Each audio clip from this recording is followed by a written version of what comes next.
malam Ibu, Bapak, dan saudara-saudara semua. Selamat malam, Pak.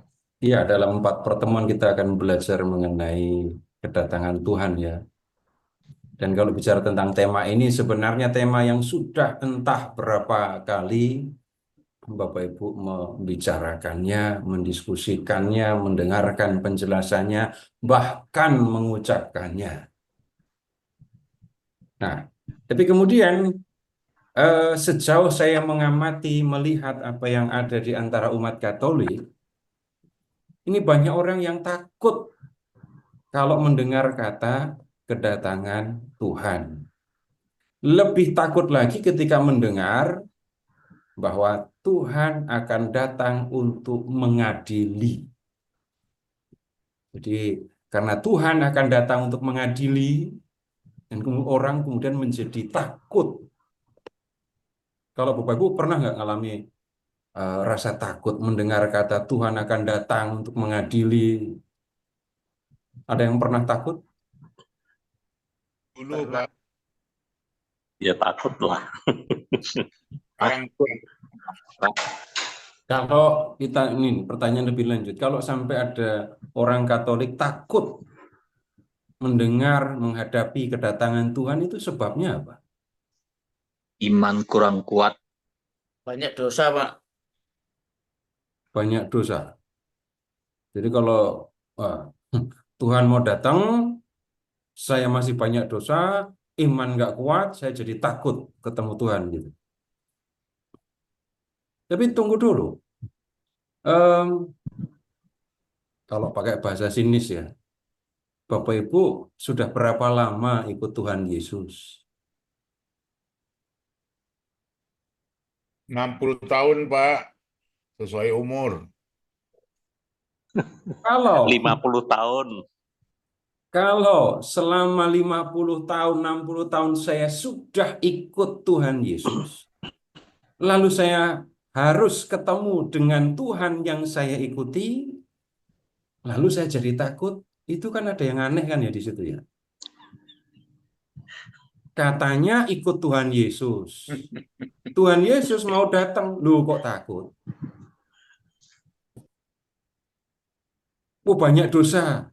Lu tunggu dulu. Kalau umur nambah, itu dosanya makin banyak apa makin dikit? Dikit, Pak. Ingat 2 Kalau- kali 1. Makin Kalau- banyak seperti sabda Yesus. Bertobat, Nah, itu. Kalau sudah dosanya makin dikit, berarti makin nggak takut. Kalau sudah bertobat, berarti kan nggak ada yang perlu ditakuti. Tapi pertanyaan awal tadi, lu kok pada takut? Kemudian, nah gini lagi. Em, Bapak Ibu ingat doa Bapa kami kan ya? Ya, dari seluruh kalimat yang ada di dalam doa Bapa kami, yang paling Bapak Ibu ingat yang mana? Ampunilah, Dari Bapa kami sampai amin. Kalimat mana yang Bapak Ibu paling ingat? ampunilah. Berilah kami rezeki pada hari ini. Dikasih apa enggak? dikasih. Dikasih Dikasih. Banyak apa dikit? Banyak, secukupnya. Secukupnya. banyak, Pak. Sekarang, kalau saya minta rezeki kepada Tuhan, Tuhan kasih saya rezeki banyak, ya kan? Tapi kemudian ketika harus ketemu dengan yang ngasih rezeki, lu kok takut? Ada yang aneh lagi di situ. Berikutnya lagi, di antara Bapak Ibu, ada yang pernah marah kepada Tuhan apa enggak? Saya pernah. Dan saya lama marah kepada Tuhan. Ketika di dunia berani marah kepada Tuhan, padahal nggak ketemu langsung. Harusnya kalau ketemu Tuhan langsung kan seneng tuh ya. Ini yang bikin saya marah. Saya mau marahi langsung gitu kan. Yang pernah marah kepada Tuhan, yang belum pernah marah jangan coba-coba. Tapi yang sudah pernah marah kepada Tuhan, kan lebih enak marahnya kalau ketemu langsung. Gitu kan? Tapi kok malah takut? Lalu begini, ketakutan seperti itu saya khawatir ya, karena kita atau yang takut itu tidak memiliki pemahaman yang memadai tentang kedatangan Tuhan, kemudian tidak memahami juga relasi dengan Tuhan itu. Kata kedatangan Tuhan, apalagi datang untuk mengadili, itu di pikiran saya isinya adalah Tuhan yang akan menimbang kebaikan dan keburukan saya, dan saya sadar banyak buruk, banyak dosa yang saya punya. Tapi kemudian coba Bapak Ibu, tolong ingat-ingat ya, Bapak Ibu pernah nggak pengen Tuhan cepat-cepat datang? Pernah, Pak. Kalau Pernah. lagi banyak masalah, maunya Tuhan cepat-cepat datang. Ketika baru banyak masalah, pengennya Tuhan cepat datang gitu ya. Iya. Jadi masalah saya nggak selesai, masalah saya akan hilang semuanya gitu.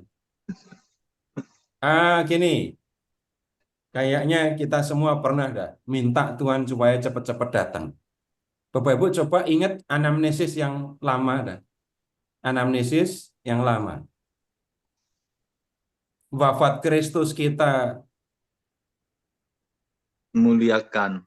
kebangkitannya kita, Rindukan. kedatangannya kita. Rindukan. Tadi kan Portakan. wafat, bangkit, dan datang kan? Ya. Nah, kedatangannya kita rindukan. Berarti saya merindukan Tuhan Datang. cepat datang. Nggak mungkin dong, saya rindu Tuhan datang, tapi jangan cepat-cepat datang. Nggak nyambung.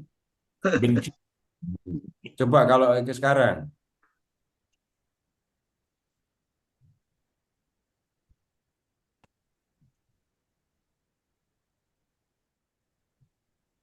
Marilah wartakan misteri iman kita. Bisa dengar? Dengar. Dah. Dengar kecil. Kurang besar. Setiap kali kami makan roti ini dan minum dari piala ini, Wafatmu Tuhan, kami wartakan hingga Engkau datang.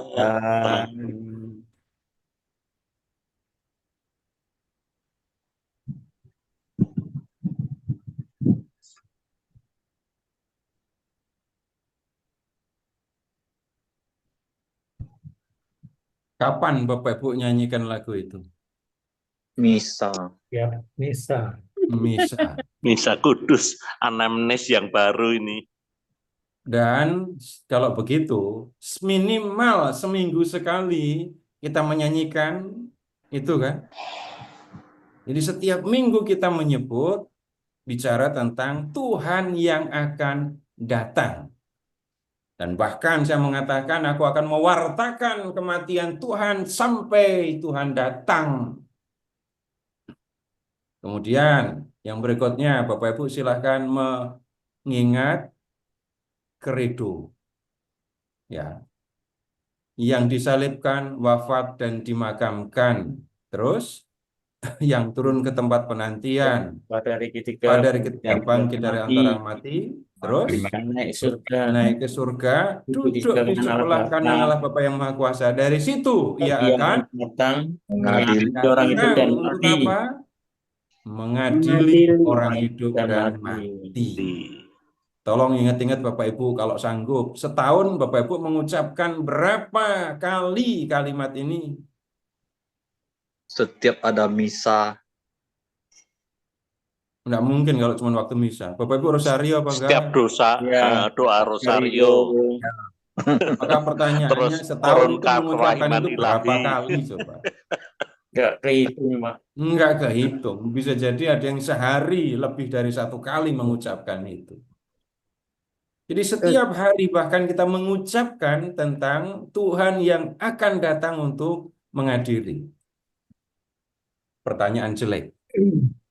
Ketika ada sesuatu yang menakutkan, apakah Bapak Ibu akan mengucapkannya setiap hari? Atau apakah Bapak Ibu akan mengucapkan sesuatu yang menakutkan setiap hari, bahkan sehari lebih dari 1 kali? Enggak. Salam Maria. Normalnya sesuatu yang menakutkan tidak akan diucapkan, apalagi diulang-ulang, kan? Berusaha. Tapi kemudian lihat, di satu sisi banyak orang Katolik, banyak ya, orang Katolik yang mengatakan dan merasa takut ketika Tuhan datang atau mendengar atau bicara tentang kedatangan Tuhan. Tapi di sisi yang lain, setiap hari, bahkan setiap minggu, ya, setiap hari, setiap minggu mengucapkan atau bicara tentang Tuhan yang akan datang. Ini ada yang aneh di sini. Nah, dalam pembicaraan-pembicaraan yang akan kita lakukan, kita akan melihat banyak hal lah yang menyangkut kedatangan Tuhan ini. Seringkali kalau orang berbicara tentang kedatangan Tuhan, yang dibicarakan itu hanya kitab Wahyu. Tetapi jauh lebih banyak Tuhan Yesus berbicara mengenai kedatangan Tuhan, dan kemudian bukan soal datangnya, tapi bahkan Tuhan Yesus bicara tentang perannya ketika Ia datang. Jadi kita akan melihat apa yang dikatakan oleh Tuhan Yesus. Kita juga akan melihat nanti apa yang disampaikan di dalam kitab Wahyu. Dan kita akan lihat juga apa yang disampaikan di dalam gereja Katolik. Dan dalam pembicaraan-pembicaraan ini kita akan melihat apa yang seharusnya dilakukan. Salah paham tentang datangnya Tuhan itu membuat banyak orang khawatir, takut, nggak ngerti harus buat apa. Tapi kalau kita mendengarkan apa yang diajarkan oleh Tuhan Yesus, yang harusnya terjadi adalah bukan saya takut Tuhan datang, tapi saya gembira ketika ini mendengar Tuhan datang. Pertanyaan yang lebih jelek lagi, Bapak Ibu pernah nggak ngalami rasanya takut mati? Ini nggak kenal umur. Bukan hanya orang yang sudah lanjut usia yang takut dengan kematian. Saya pertama kali ngalami rasa ini takut dengan kematian, seingat saya itu saya kelas 4 SD. Bukan karena saya sakit, bukan karena saya celaka, enggak. Tapi habis pulang dari main, udah malam, kemudian saya nggak bisa tidur. Yang ada di kepala saya itu cuma besok kamu mati, besok kamu mati, besok kamu mati, gitu terus. Dan kemudian waktu itu rumah bapak saya besar sekali ya. Ada rumah belakang, tengah, dan depan. Saya mondar-mandir dari depan ke belakang, belakang balik lagi ke depan, dan nggak tidur-tidur karena besok aku akan mati. Bapak saya ada di rumah belakang, sedang mendengarkan radio, dengerin wayang gitu ya. Bapak cuma ngelihat saya mondar-mandir, tapi saya nggak berani bicara. Nah, takut mati untuk anak-anak bisa seperti itu ya. Tapi takut matinya orang dewasa beda. Bedanya apa? Jangan-jangan ingat masa lalu, karena dulu pernah buat ini, buat itu. Terus kemudian ketika Tuhan datang, nanti aku harus menghadapi penghakiman pengadilan Tuhan. Nah, itu bisa terjadi. Saya tidak akan menyangkal. Ketakutan akan kematian, yang saya maksudkan itu adalah takut karena saya tidak tahu apa yang akan terjadi dengan saya setelah saya melewati kematian. Itu yang dimaksudkan dengan takut kematian. Bukan kalau saya harus mati, nanti anak saya bagaimana, istri saya bagaimana, suami saya bagaimana, orang tua saya yang selama ini saya urus bagaimana. Bukan itu takut kematian. Nah, orang juga bisa mengalami takut akan kematian ini karena dalam perjalanan keyakinan tentang kedatangan Tuhan, orang mengalami, gereja mengalami. Mereka percaya dulu Tuhan akan cepat datang, tapi kemudian Tuhan kok nggak datang-datang. Sementara Tuhan belum datang, kok sudah banyak orang yang meninggal? Apa yang akan terjadi dengan mereka? Nah, kita akan melihat hal seperti ini dalam ajaran gereja, ya, berkaitan dengan kedatangan Tuhan ini. Nah, kemudian begini juga Bapak Ibu. Kita lihat.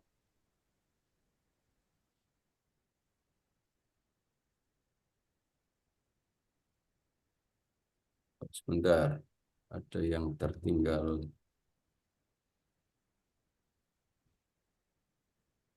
Kalau kita memasuki masa Advent, ya, yang sering kali diperhatikan itu adalah jumlah lilin. Ya. Dengan macam-macam keterangan mengenai lilin itu. Saya tidak akan menyangkal, saya tidak akan membicarakan, apalagi merendahkannya, ya. Enggak. Apa yang ada di dalam gereja Katolik berkaitan dengan lilin dan sepernik-pernik Advent itu tetap harus diurus, tetap harus dirawat. Tetapi ada hal penting yang seringkali dilalaikan oleh umat, atau bahkan bukan dilalaikan, tapi memang tidak dipelajari. Padahal ini penting berkaitan dengan Advent ini, yaitu bacaan Injil yang dibacakan pada hari Minggu Advent pertama sampai dengan Minggu Advent keempat. Nah, ada bacaannya, ada 4 ya. Nah, pembagiannya itu begini. Advent pertama itu berbicara tentang misteri kedatangan Tuhan pada akhir zaman. Jadi ketika kita bicara tentang Advent, bacaan Advent pertama itu Injilnya pasti ini. Mau tahun A, tahun B, tahun C. Nah, ini bacaannya. Kedatangan Tuhan pada akhir zaman. Ini saya kutipkan, Bapak Ibu, bacaan untuk tahun ini ya. Bapak Ibu silahkan periksa. Lukas bab 21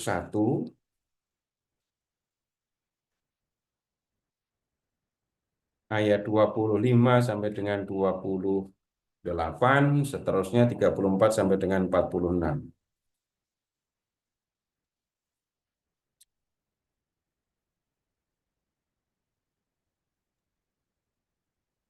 Ayat 25.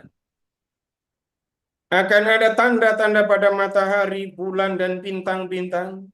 Dan di bumi, bangsa-bangsa akan takut dan bingung menghadapi deru dan gelora laut.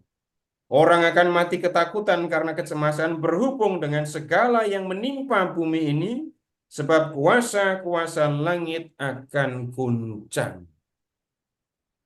Pada waktu itu, orang akan melihat Anak Manusia datang dalam awan-awan. Perhatikan ayat 27. Anak Manusia akan datang dalam awan-awan dengan segala kekuasaan dan kemuliaannya. Dan apabila semuanya itu terjadi, Bapak Ibu perhatikan, bangkitlah dan angkatlah mukamu sebab penyelamatanmu sudah dekat. Kemudian ayat 34, jagalah dirimu supaya hatimu jangan syarat oleh pesta pora dan kemabukan, serta kepentingan-kepentingan duniawi, supaya hari Tuhan jangan dengan tiba-tiba jatuh ke atas dirimu seperti suatu jerat. Sebab ia akan menimpa semua penduduk bumi. Berjaga-jagalah senantiasa sambil berdoa, supaya kamu beroleh kekuatan untuk luput dari semua yang akan terjadi itu, dan supaya kamu tahan berdiri di hadapan Anak Manusia. Perhatikan Bapak Ibu, Anak Manusia ini juga ya. Nah, Advent yang pertama itu bicara tentang kedatangan Tuhan pada akhir zaman.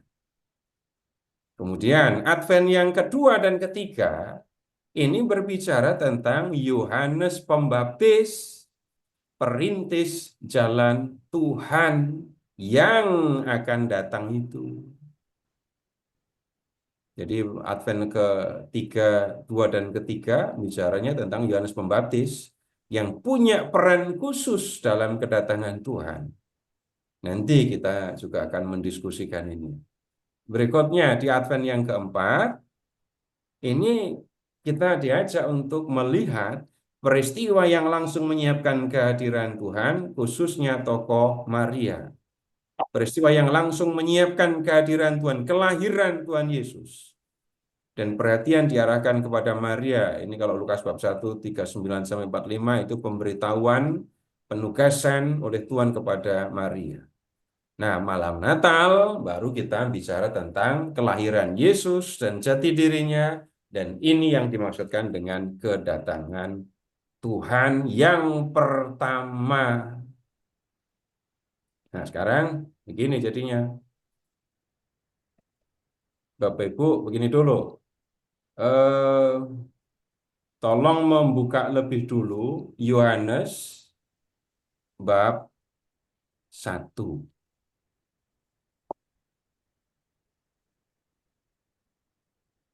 Yohanes bab 1. Teks yang sudah Bapak Ibu hafal.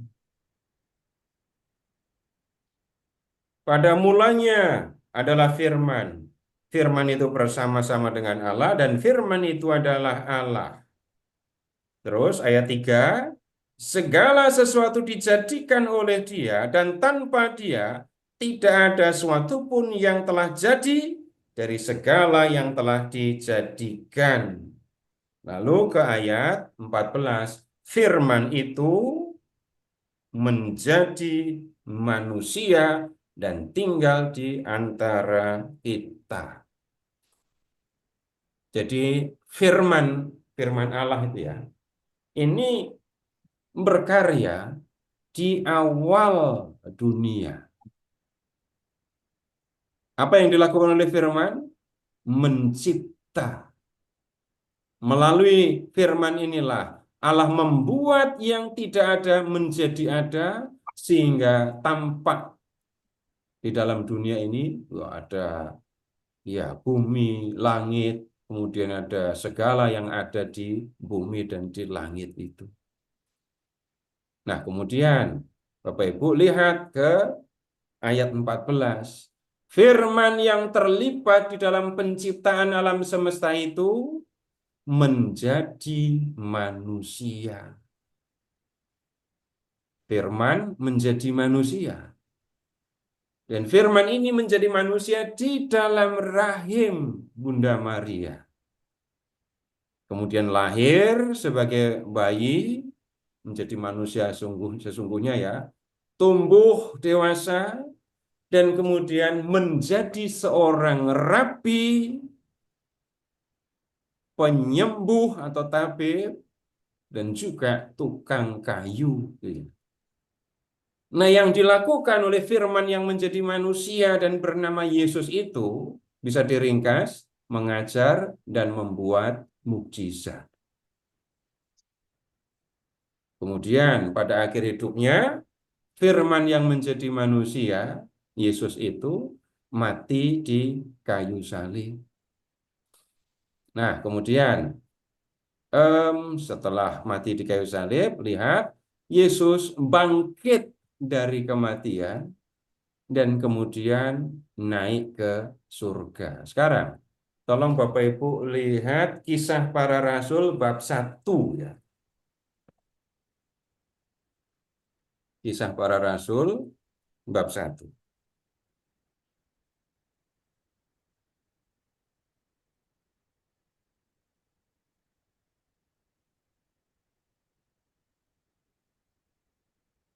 Lihat ayat 9 dan seterusnya.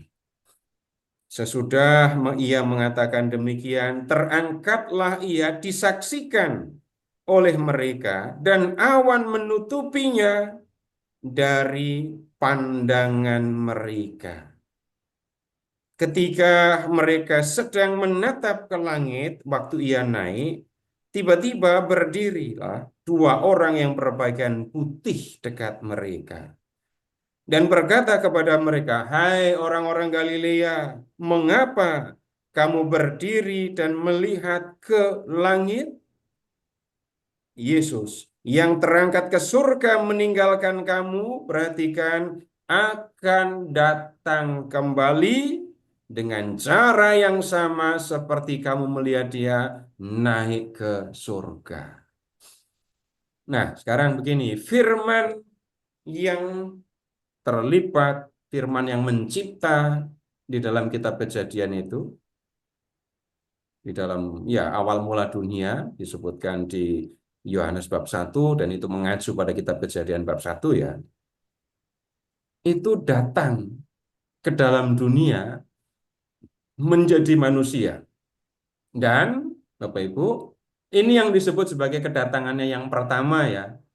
Datang pertama itu datang sebagai manusia dengan tujuan untuk menyelamatkan manusia. Tunggu dulu, masih ada teks lain. Tapi yang kita perhatikan dari kisah para rasul ini tadi, ketika Yesus ini naik ke surga. Jadi Tuhan datang menjadi manusia dalam rahim Maria, kemudian lahir, menjadi besar, mengajar, mempersembahkan diri di kayu salib. Setelah itu Tuhan kembali ke surga. Nah, malaikat yang berbicara kepada orang-orang Galilea tadi mengatakan bahwa Tuhan Yesus akan datang kembali dengan cara yang sama seperti waktu ia naik. Nah, sekarang Bapak Ibu tolong membuka ini Yohanes bab 14. Injil Yohanes bab 14.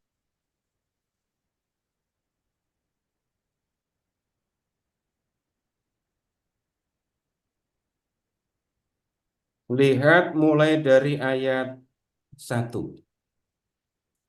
Janganlah gelisah hatimu, percayalah kepada Allah, percayalah juga kepadaku. Di rumah Bapakku banyak tempat tinggal. Jika tidak demikian, tentu aku mengatakannya kepadamu. Nah ini, sebab aku pergi ke situ untuk menyediakan tempat bagimu. Jadi Tuhan akan pergi ke surga, ke rumah Bapa untuk menyediakan tempat. Ini setara Bapak Ibu dengan kisah para rasul bab 1 tentang Yesus yang naik ke surga tadi. Hal yang sama diucapkan dengan cara yang berbeda. Ayat 3, dan apabila aku telah pergi ke situ dan telah menyediakan tempat bagimu, aku akan datang kembali dan membawa kamu ke tempatku. Aku akan datang kembali. Untuk apa? Membawa kamu ke tempatku, supaya di tempat di mana aku berada, di situ pun kamu berada. Nah, Bapak Ibu kalau mendengar ucapan Yesus dalam Injil Yohanes, ada rasa takutnya apa enggak?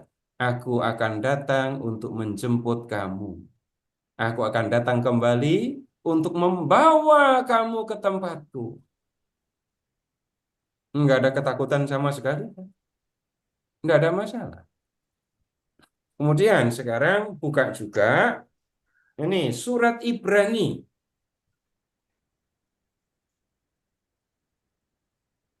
Silahkan melihat, buka surat Ibrani ya. Bab 9. Ibrani bab 9.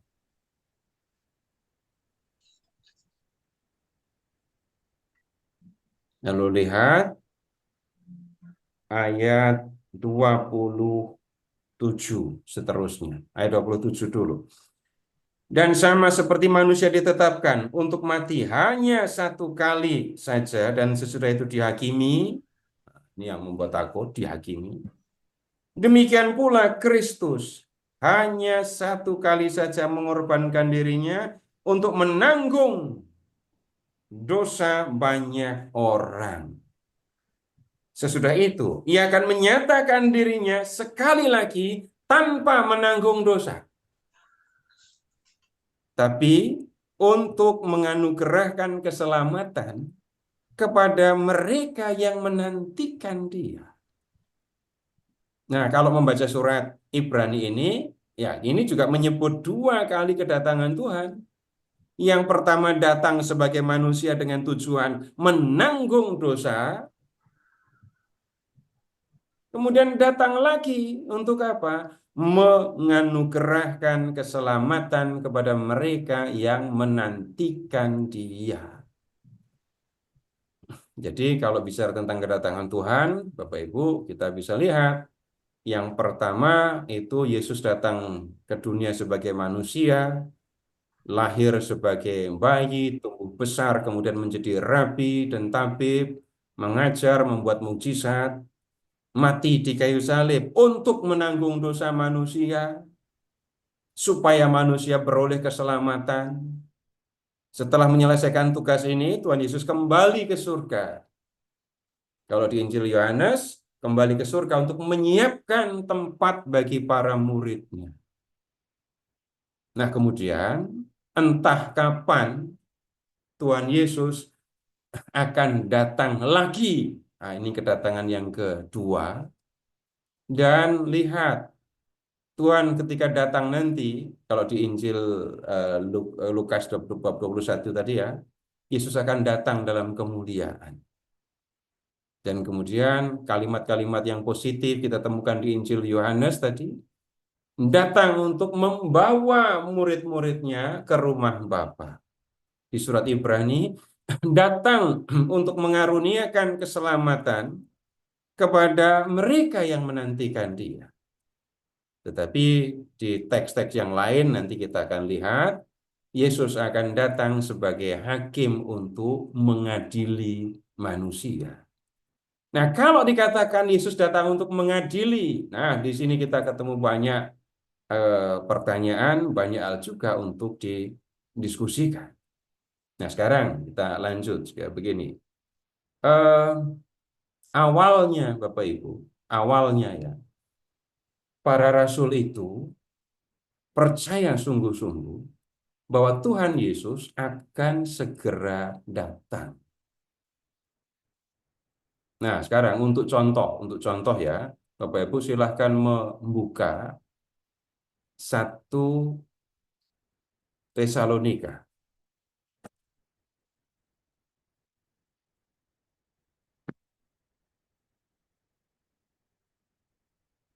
Bab 4. 1 Tesalonika bab 4.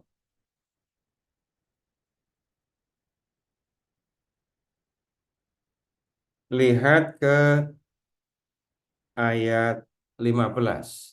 Tapi yang kita perlu ingat dulu begini, Bapak Ibu, ini surat kepada jemaat di Tesalonika. Ini berarti ini Paulus menulis surat untuk jemaat Tesalonika kan? Lebih lanjut ini berarti Paulus berbicara kepada orang Tesalonika.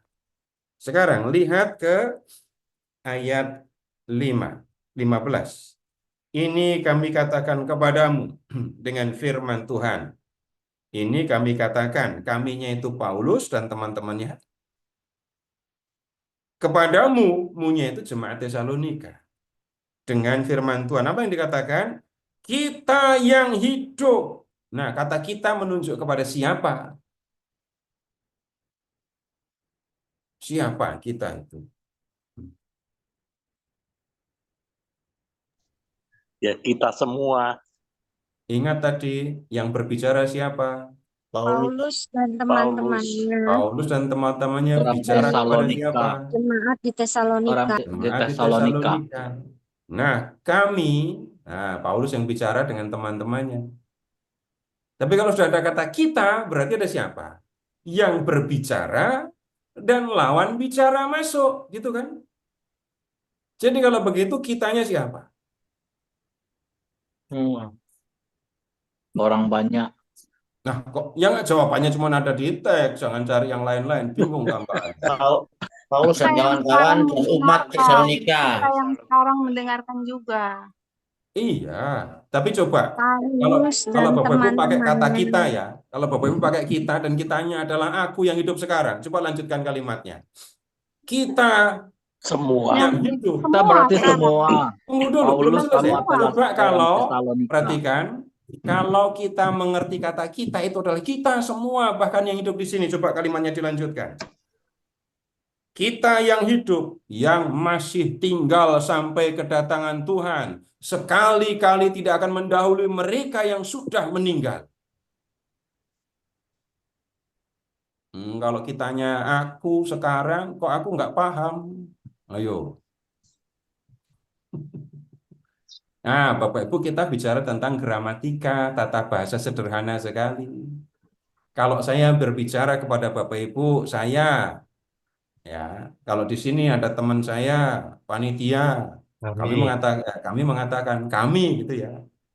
Tapi kalau saya menggunakan kata kita, sekarang saya sedang berbicara kepada Bapak Ibu, kita artinya saya dengan Bapak Ibu semua. Ya. Nah, kalau Paulus bicara kepada orang Tesalonika, kitanya siapa jadinya? Orang-orang hidup. Orang Tesalonika. Kalau hanya orang Tesalonika, berarti kalian. Pak dan Paulus. Nah, Paulus dan Paulus dan kawan-kawan teman-temannya dan juga jemaat di Tesalonika. iya, yang berbicara dan lawan bicara. Di situ kita ketemu kata kita. Paulus, teman-temannya, dan jemaat Tesalonika. Sekarang, Bapak Ibu perhatikan. Kita yang hidup, yang masih tinggal sampai kedatangan Tuhan. Dalam kata kita ada Paulus, ada jemaat. Dan Paulus di situ yakin kita yang hidup, yang masih tinggal sampai kedatangan Tuhan, sekali-kali tidak akan mendahului mereka yang sudah meninggal. Bapak Ibu bisa rasa nggak? Bisa memahami nggak? Paulus itu yakin dia masih hidup ketika Tuhan datang. Memahami itu apa enggak? Saya bukan menghina, saya bertanya beneran. Kita yang masih hidup, kitanya itu Paulus dan jemaat. Yang masih hidup, yang masih tinggal sampai kedatangan Tuhan. Kita, aku, dan kamu, itu ya, yang masih tinggal yang masih hidup ketika Tuhan datang. Tidak akan mendahului mereka yang sudah meninggal waktu Tuhan datang. Yang menjadi pokok perhatian saya ajak Bapak Ibu untuk melihat, Paulus itu percaya Tuhan akan datang sebelum Paulus meninggal. Dia masih hidup ketika nanti Tuhan datang. Awalnya para rasul percaya itu sungguh-sungguh. Dan kita lihat yang disampaikan Paulus kepada jemaat Tesalonika seperti itu. Tapi nanti dalam perjalanan waktu, Bapak Ibu, ada soal-soal yang dihadapi oleh jemaat. Kita tinggalkan dulu persoalan itu ya. Tapi yang sekali lagi kita perhatikan, ini adalah kepercayaan bahwa Tuhan akan datang lagi.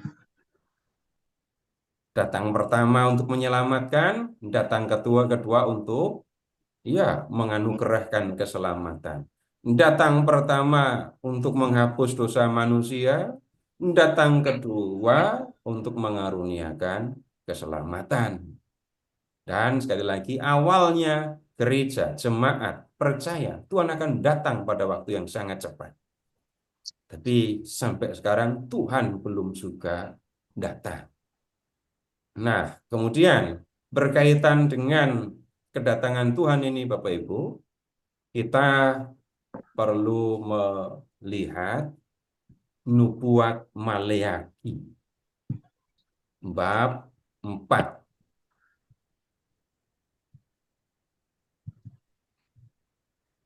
Nah, supaya Bapak Ibu konsentrasi di Alkitabnya, kita lihat teks Alkitabnya ya.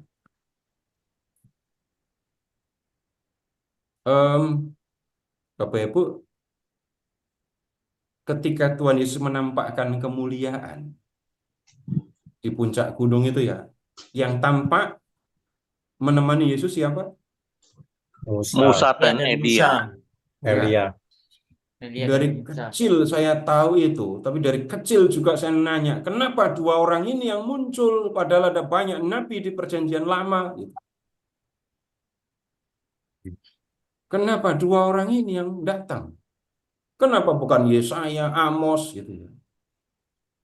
Nah, jawabannya Bapak Ibu itu ada di kitab Maleaki. Silahkan membuka sekarang Bapak Ibu kitab Maleaki.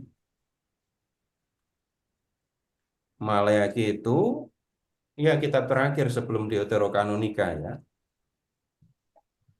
Jadi sebelum Tobit, nah itu kitab Maleaki.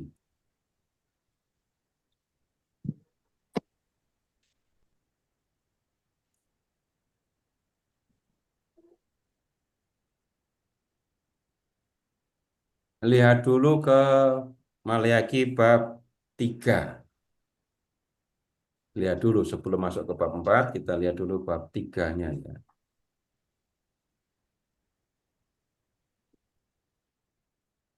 Nanti tanya jawabnya tunggu dulu ya, kita selesaikan bagian ini dulu ya.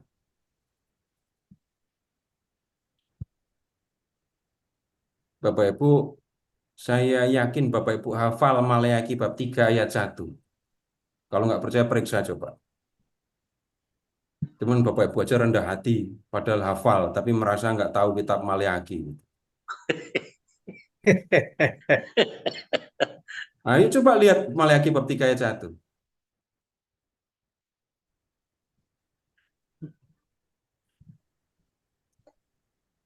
Ya kan, hafal kan? Lihatlah, aku menyuruh utusanku supaya ia mempersiapkan jalan di hadapanku. Pernah dengar kalimat ini? Pernah pasti. Bisa mengucapkan kalimat ini? Seringkali bisa. Cuman saya nggak tahu aja kalau ternyata itu dari kitab Maleaki gitu. Tapi saya hafal. Jadi lebih gampang mana? Menghafalkan ayatnya, menghafalkan kalimatnya, atau mengingat ini teks dari mana? Sudah pasti lebih sulit mengingat ayat. Nah, yang dilakukan, yang biasa kita lakukan, biasa terjadi di antara umat Katolik itu, ayatnya hafal kok. Cuman seringkali nggak ngerti itu datangnya dari mana. Saya kira tahu, oh Maleaki itu, selesai, sudah. Nah, kemudian dengan mendadak Tuhan yang kamu cari akan masuk ke dalam bait-Nya. Malaikat perjanjian yang kamu kehendaki, sesungguhnya ia datang, firman Tuhan semesta alam. Nah ini, siapakah yang tahan akan hari kedatangannya? Dan siapakah yang dapat tetap berdiri apabila ia menampakkan diri? Sebab ia seperti tukang pemurni logam dan seperti sabun tukang penatu. Nah, yang tolong Bapak Ibu perhatikan di sini nggak usah detail, tapi cukup mengingat Tuhan akan datang, dan sebelum Tuhan datang, Tuhan akan menyuruh utusannya mendahului dia. Ini yang tolong diperhatikan ini. Nggak usah detail dulu. Nah, kemudian sekarang pindah ke Maleaki bab 4. Mi roti ya mi. Maleaki bab 4. Lihat ke ayat 1. Bahwa sesungguhnya hari itu datang. Hari itu yang dimaksudkan itu adalah hari kedatangan Tuhan. Hari ketika Tuhan datang. Menyala-nyala seperti perapian. Maka semua orang gegabah dan setiap orang yang berbuat fasik menjadi seperti jerami dan akan terbakar oleh hari yang datang itu. Firman Tuhan semesta alam, sampai tidak ditinggalkannya akar dan cabang mereka. Tetapi kamu yang takut akan namaku, bagimu akan terbit surya kebenaran dengan kesembuhan pada sayapnya. Kamu akan keluar dan bercingkrak-cingkrak seperti anak lembu lepas kandang. Kamu akan menginjak-injak orang fasik sebab mereka akan menjadi abu di bawah telapak kakimu pada hari yang kusiapkan itu. Firman Tuhan semesta alam. Bapak Ibu, perhatikan yang tertulis. Baca apa yang tertulis di dalam teks. Bukan ya. Bukan baca yang ada di pikiran.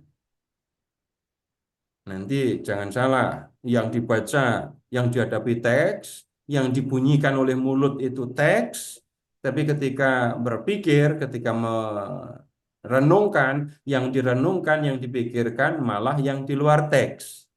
Nah, bukan begitu maksudnya. Tuhan akan datang. Ya, dan pada hari itu, lihat, ada dua kelompok Bapak Ibu. Ada dua kelompok. Kelompok apa saja?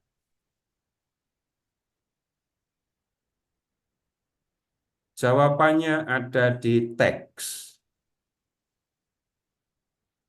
Di satu sisi ada kelompok orang gegabah dan orang yang berbuat fasik. Gitu kan ya?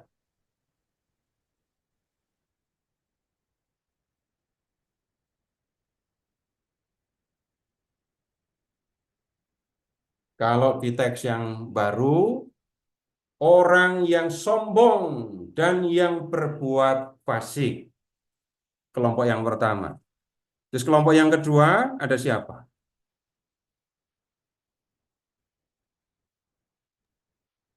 Orang yang takut akan Tuhan. Kita lihat, yang takut akan namaku, gitu kan ya. Nah, di situ Bapak Ibu, ketika Tuhan datang, akan ada pemisahan. Orang yang sombong atau congkak, orang gegabah, dan orang fasik ada di satu bagian, ada di satu sisi. Dan kemudian orang-orang yang takut akan nama Tuhan ada di sisi yang lain, gitu kan. Berikutnya Bapak Ibu perhatikan apa yang akan menimpa orang sombong, orang gegabah, dan orang fasik itu.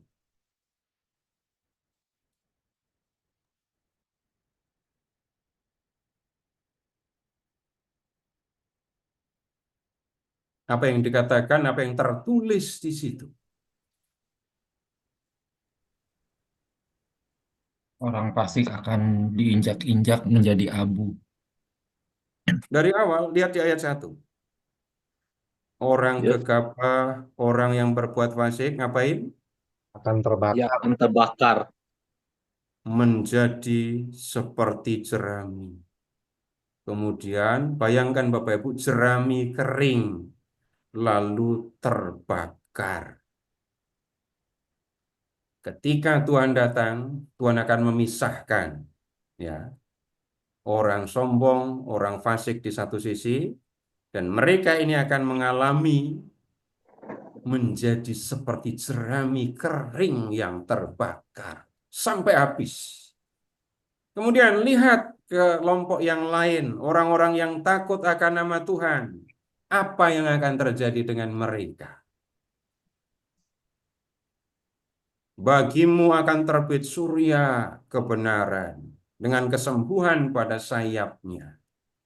Terus, kamu akan keluar dan bercingkrak-cingkrak seperti anak lembu lepas kandang. Kapan terakhir ngeliat anak lembu? Atau jangan-jangan ganti Nggak lihat. pertanyaan. Pernah ngeliat anak lembu enggak? Enggak. Enggak pernah kan? Loncat-loncat dia.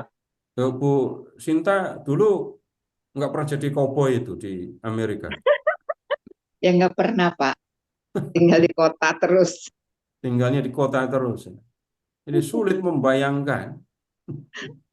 Ini anak lembu lepas kandang. Bayangkan anak lembu yang ada di kandang itu kan terkekang, terkungkung, nggak bisa bebas bergerak. Dilepas, Lincah. lompat-lompat, senang sekali. Begitu maksudnya. Orang yang takut akan nama Tuhan, orang yang takut akan Tuhan, ketika Tuhan datang akan mengalami kegembiraan. Iya, betul. Kemudian begini, kok berikutnya kok gambarannya menakutkan. Kamu akan menginjak-injak orang fasik, sebab mereka akan menjadi abu di bawah telapak kakimu pada hari yang kusiapkan itu. Nah, membayangkannya bukan tiba-tiba Bapak Ibu nggak ada apa-apa terus nginjak-injak orang.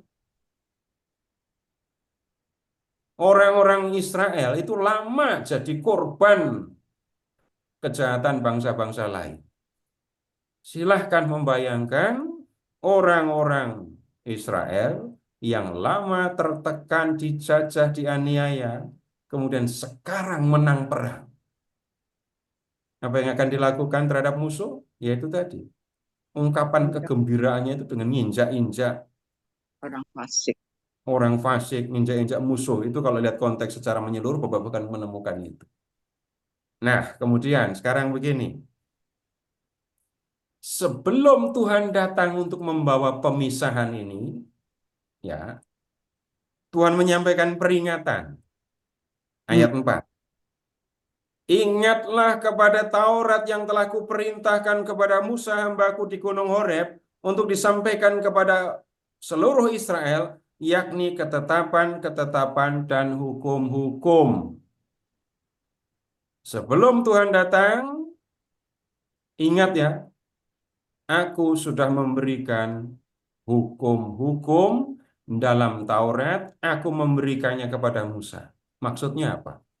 Bukan hanya ingat, oh iya, dulu pernah Tuhan memberi hukum lewat Musa di Gunung Sinai kan? Bukan begitu mengingat.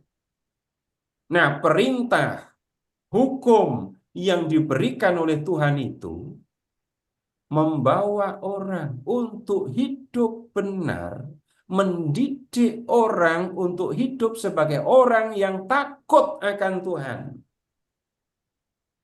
Itu hukum Taurat, mendidik orang untuk berlaku benar di hadapan Allah, mendidik orang untuk hidup benar, hidup sebagai orang yang takut akan Allah.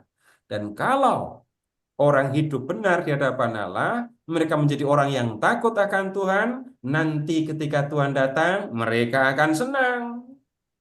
Berjingkrak-jingkrak. Jingkrak-jingkrak itu tadi.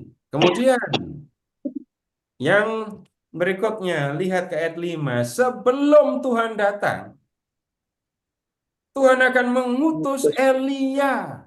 Ayat 5 ya. Sesungguhnya aku akan mengutus Nabi Elia kepadamu menjelang datangnya hari Tuhan yang besar dan dahsyat itu. Maka ia akan membuat hati bapak-bapak berbalik kepada anak-anaknya dan hati anak-anak kepada bapak-bapaknya, supaya, perhatikan, jangan aku datang memukul bumi sehingga musnah. Ia akan membuat hati bapak-bapak berbalik kepada anak-anaknya dan hati anak-anak kepada bapak-bapaknya, supaya jangan aku datang menghancur leburkan bumi. Jadi sebelum Tuhan datang untuk memisahkan tadi itu ya, Tuhan akan mengutus Elia. Nah, ini kaitannya Bapak Ibu dengan Elia yang dijemput kereta naik ke surga, naik ke langit itu ya. Nah, Elia nanti akan diutus. Elia akan datang. Elia memegang tugas, yaitu apa? Membuat hati bapa berbalik kepada anak-anak, membuat hati anak-anak berbalik kepada bapak-bapak. Bapak-bapak pernah berantem sama anak-anaknya yang laki-laki apa enggak? Enggak usah duel, debat, beda pendapat. Tidak semua pernah. Dan jangan berharap kalau belum pernah, terus, oh iya saya belum ngerasain. Enggak usah. Tapi silahkan Bapak Ibu membayangkan, ini kiasan ya, konflik antara ayah dengan anak, dan itu bisa jadi sampai berkepanjangan, entah anak yang pergi dari rumah, entah kemudian anak yang menyimpan dendam kepada bapaknya sampai lama. Elia itu akan datang Untuk apa? Membuat hati Bapak berbalik kepada anak-anaknya dan sebaliknya. Elia akan datang, kiasan ini berarti Elia akan datang untuk memulihkan situasi, membuat orang hidupnya jadi benar. Bapak berbalik kepada anak, hati Bapak berbalik kepada anak, hidup benar jadinya sebagai orang tua. Nah, tugas Elia itu membawa pemulihan. Jadi ada dua hal ya. Sebelum Tuhan datang, hiduplah benar sesuai dengan hukum yang diberikan Tuhan lewat Musa dalam Taurat. Dua, Elia akan datang untuk membawa pemulihan. Jadi dengarkan apa yang dilakukan, apa yang dikatakan oleh Elia. Kalau kamu memperhatikan dua hal ini, maka kamu akan selamat karena kamu menjadi orang yang takut akan Tuhan. Dan pada waktu Tuhan datang, kamu akan bergembira. Nah, Bapak Ibu, berkaitan dengan kedatangan Tuhan Yesus yang kedua, kita perlu memperhatikan nubuat Maleaki ini. Nah, tentang makna selanjutnya dari nubuat ini, kita akan melihat di sesi yang berikutnya ya. Tapi sekarang kalau ada yang perlu ditanyakan untuk klarifikasi tentang apa yang sudah saya sampaikan, silahkan. Silahkan Pak Ferry. Terima kasih Pak Seto. Bapak Ibu silakan jika ada yang ingin ditanyakan, dikomentari atau diperdalam. Ya, silahkan Di kolom buka chat belum kamera dan ada Pak Seto. bicara. Enggak usah ngechat. Langsung Kami bicara persilakan saja. Bapak Ibu. Buka kamera dan bicara. Saya mau tanya Pak Ferry. Pak Edi ya Pak. Iya. Pak Seto, kedatangan Tuhan itu waktunya relatif lama. Mungkin kita nggak menangi mungkin ya. Yang sudah. Tapi kalau kita meninggal itu lebih cepat datangnya daripada kedatangan Tuhan yang kedua. Nah, itu hubungannya seperti apa, Pak Seto? Nanti saya akan jawab satu sesi di sesi yang pertemuan yang keempat. Ringkasnya, Tuhan kok nggak datang-datang? Itu dari dulu sudah ada yang mengejek. Kalau Tuhan datang, itu katanya seperti yang di Injil Lukas tadi ya, tapi ketiga Injil mengatakan, langit akan runtuh, bumi akan goncang, matahari akan jadi gelap gitu kan. Orang-orang yang mengejek itu mengatakan, dari dulu sampai sekarang dunia sama saja kok. Lalu nyatanya kita menemukan, ternyata sebelum Tuhan datang, banyak yang sudah meninggal seperti yang disampaikan di 1 Tesalonika tadi. Dalam gereja Katolik, kemudian kita menemukan ketika Tuhan datang di akhir zaman, Dia akan mengadili.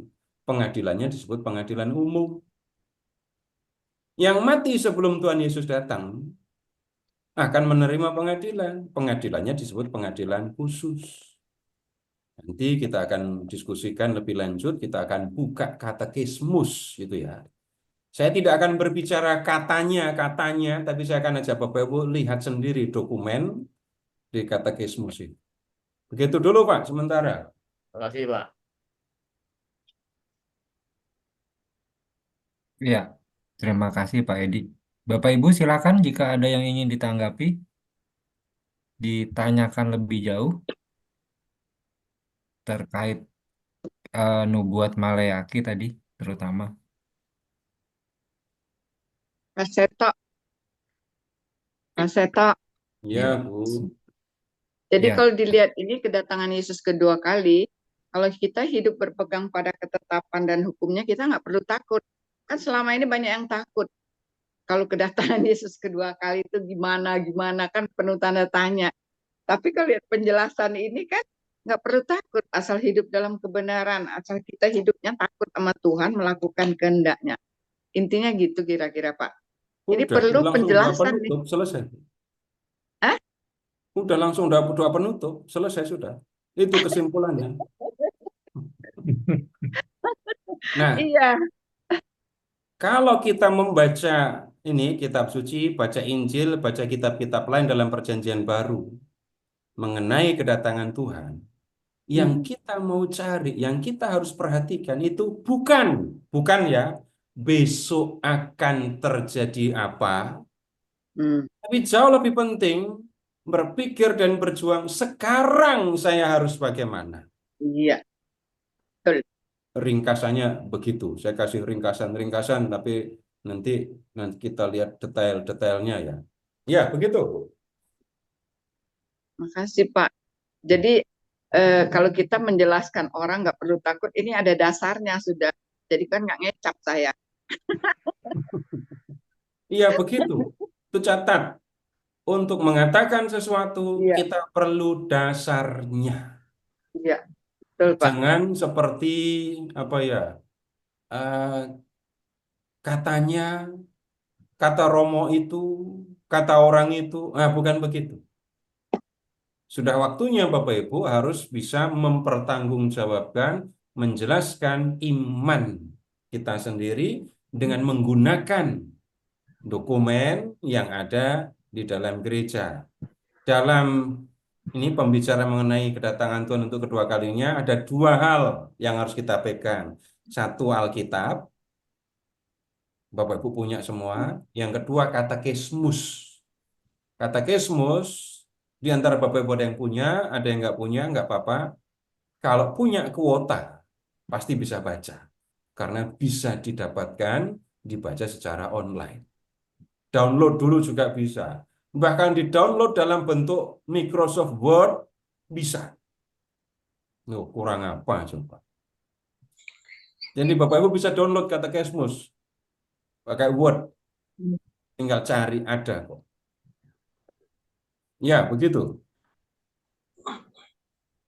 Baik. Satu pertanyaan lagi sebelum kita lanjut ke sesi berikutnya, penjelasan berikutnya. Silakan Bapak Ibu. Atau mungkin yang tadi Pak Seto, pengadilan khusus dengan pengadilan umum. Apakah Nubuat Malayaki itu perlakuannya sama untuk yang pengadilan umum sama pengadilan khusus? Ada prinsip yang sama, mau umum mau khusus, pemisah. Ada pemisahan ya pasti ya. Ya, Yang kalau pakai bahasa Lukas, orang benar, orang berdosa, orang yang takut akan Tuhan dan yang nggak takut sama Tuhan. Dan kemudian ada lagi, ada yang punya kuasa untuk memisahkan itu. Dan yang memegang kuasa ya untuk memisahkan itu punya kuasa juga untuk melihat hidup manusia. Orang ini selama hidup benar apa enggak gitu ya. Lalu dia punya kuasa mengelompokkan, ini orang gegabah, ini orang sombong, ini takut akan Tuhan. Dia punya kuasa. Berikutnya juga, yang mengadili itu juga punya kuasa untuk menjatuhkan hukuman atau dalam tanda kutip membuat orang menderita. Tapi sebaliknya juga mempunyai kuasa untuk membuat orang yang takut akan Tuhan tadi mengalami kegembiraan. Ya, itu hal yang sama, mau khusus, mau umum, mau di perjanjian lama maupun di perjanjian baru. Ya, begitu dulu ya. ya, ya baik. Lanjut Pak Seto. Sekarang Bapak Ibu dengan bekal pembacaan Nubuat Maleaki tadi, sekarang Bapak Ibu lihat, buka Injil Lukas bab 1. Injil Lukas bab 1.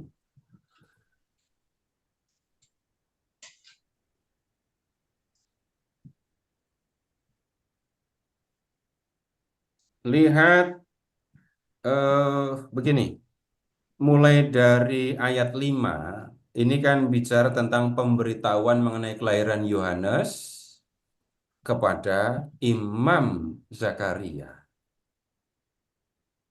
Nah, Imam Zakaria sedang mempersembahkan kurban ukupan dan kemudian malaikat datang. Nah, sekarang ke ayat 13. Melihat hal itu, ia pun terkejut dan menjadi takut. Ayat 12 itu ya. Tetapi malaikat itu berkata kepadanya, "Jangan takut, hai Zakaria, sebab doamu telah dikabulkan, dan Elisabet, istrimu, akan melahirkan seorang anak laki-laki bagimu, dan haruslah engkau menamai dia Yohanes. Engkau akan bersuka cita dan bergembira, bahkan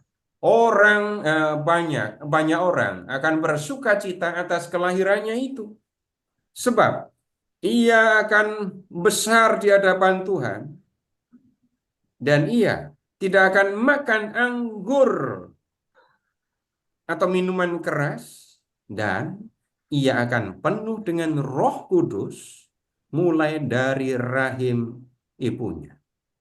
Ia akan membuat banyak orang Israel berbalik kepada Tuhan Allah mereka." Ini Elia sekali ini. Membuat banyak orang Israel berbalik kepada Tuhan Allah mereka.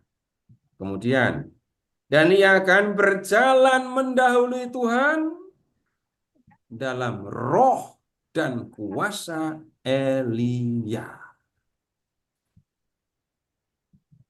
untuk membuat hati bapa-bapa berbalik kepada anak-anaknya, dan hati orang-orang durhaka kepada pikiran orang benar, dan dengan demikian menyiapkan bagi Tuhan suatu umat yang layak baginya. Ada kalimat yang sangat mencolok sekali Bapak Ibu di sini tentang anak yang akan dilahirkan Bu Elisabet. Ya, anak itu akan berjalan mendahului Tuhan dalam roh dan kuasa Elia. Dengan kata lain, anak yang akan dilahirkan oleh Elisabet itu akan menjalankan peran Elia. Apa itu? Membuat hati bapak-bapak berbalik kepada anak-anaknya. Terus kalau di Injil Lukas ini diberi keterangan, membuat hati orang-orang durhaka kepada pikiran orang-orang benar. Kemudian kalau di ayat 16 tadi, membuat banyak orang Israel berbalik kepada Tuhan. Ini sebenarnya Bapak Ibu ringkasan dari kisah Nabi Elia yang tampil di hadapan orang Israel ketika orang Israel menyembah Baal dan Asyera. Dengan macam-macam cara, Nabi Elia membuat orang Israel meninggalkan Baal dan kembali kepada Tuhan. Nah, sekarang kalau mendengar ucapan malaikat ini tadi, Bapak Ibu, Yohanes itu akan menjalankan peran Elia. Menyiapkan jalan untuk Tuhan dengan cara menyampaikan ajakan untuk berbalik kepada Tuhan, untuk hidup benar. Pertanyaannya kalau begitu nanti, nah terus Tuhannya siapa?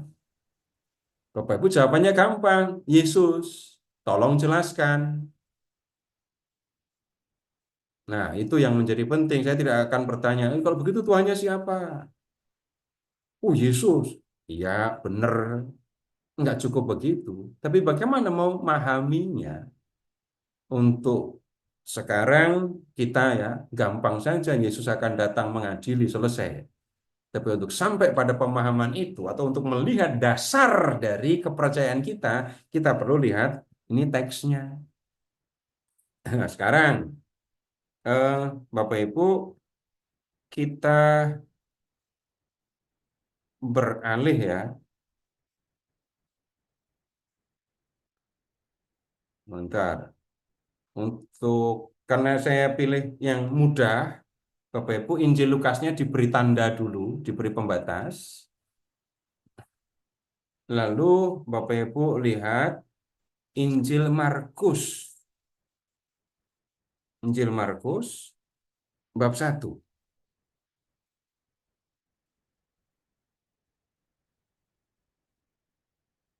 Bapak-bapak yang pengen atau yang dipanggil jadi nabi gitu ya, seperti Elia, saya ajak bapak-bapak untuk melihat kostumnya.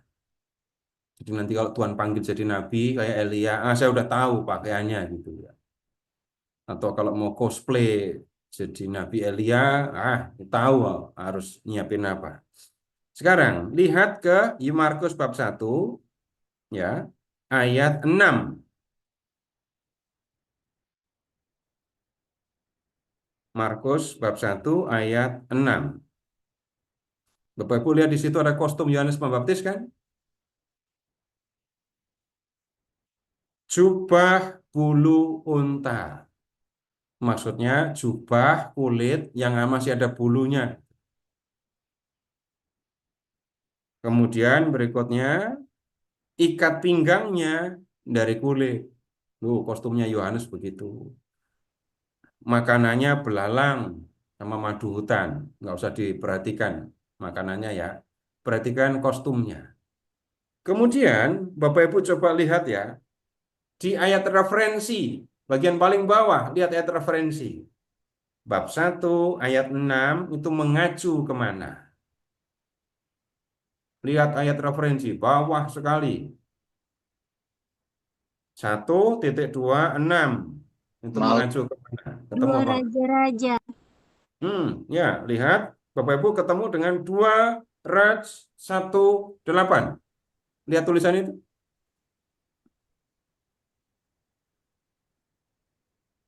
Kalau Ada. setelah ini Bapak Ibu nanya raja-raja beberapa, berarti nggak menemukan.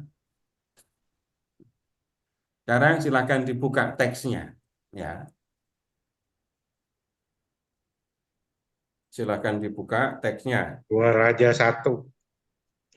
Ya, cari sampai ketemu.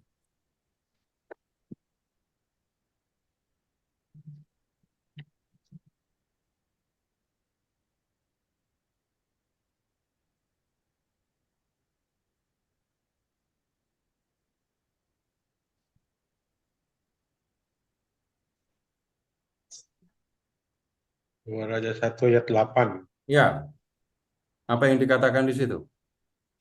Orang yang Lewat memakai berita pakaian kepadanya, bulu. Belum seorang yang selesai. memakai pakaian bulu dan ikat pinggang kulit terikat pada pinggangnya.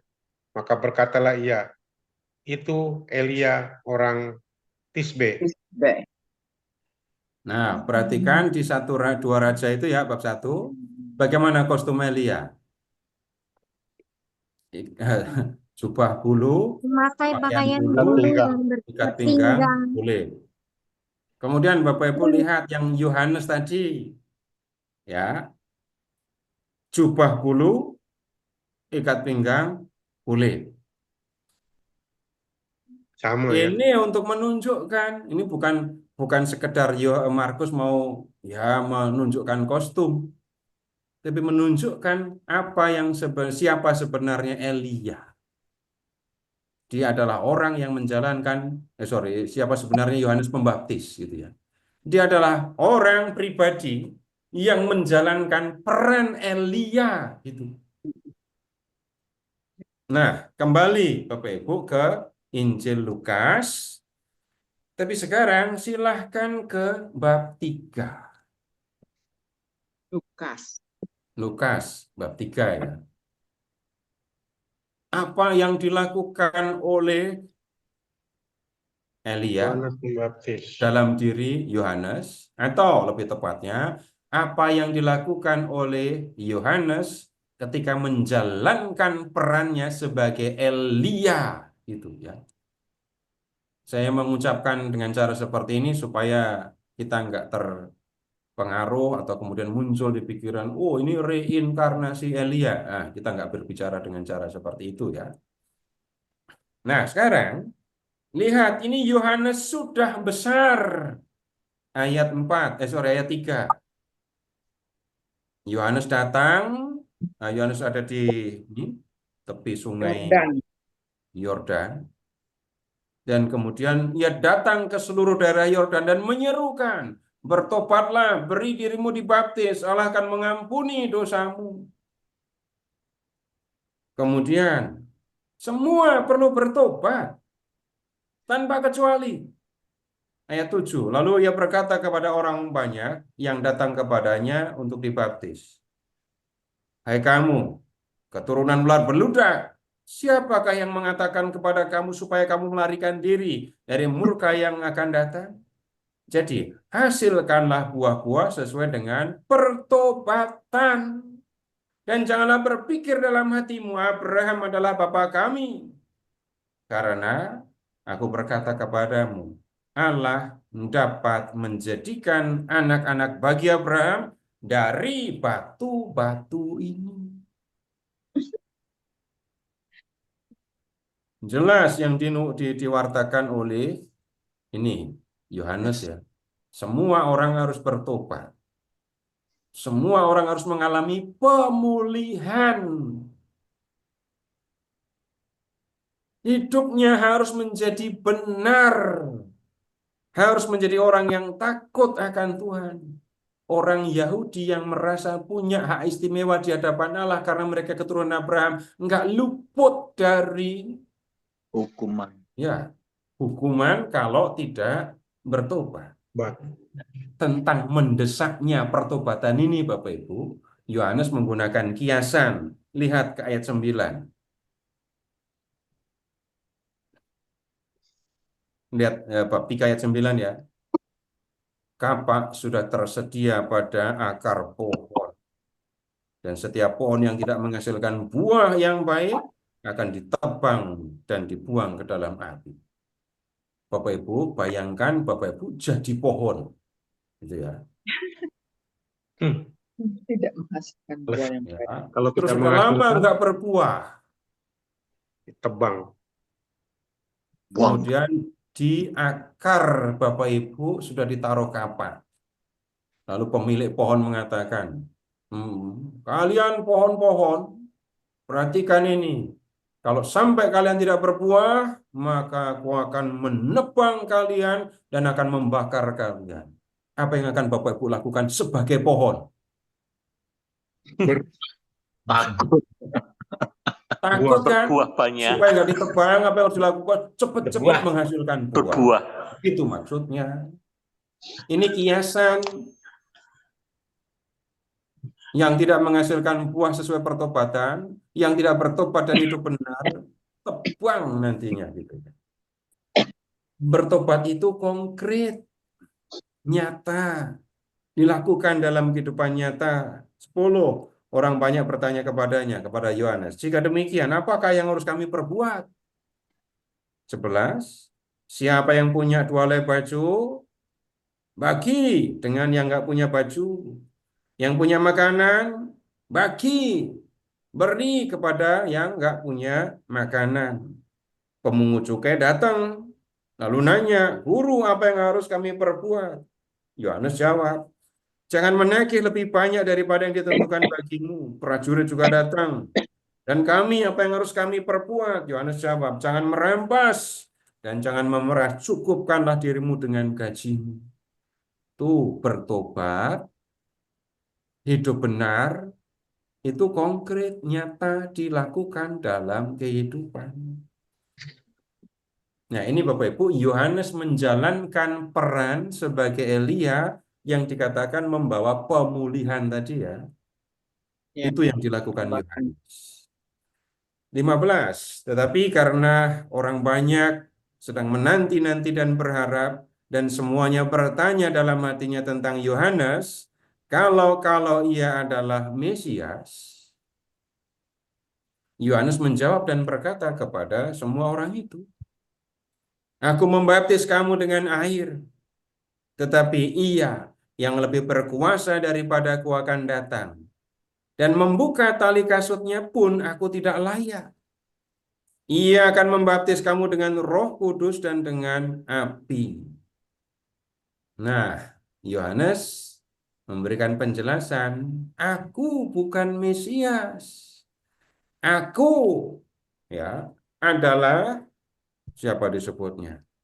Orang yang datang mendahului pribadi yang sangat berkuasa, yang bahkan Yohanes mengatakan, buka tali sepatunya aja, aku nggak layak. Ya.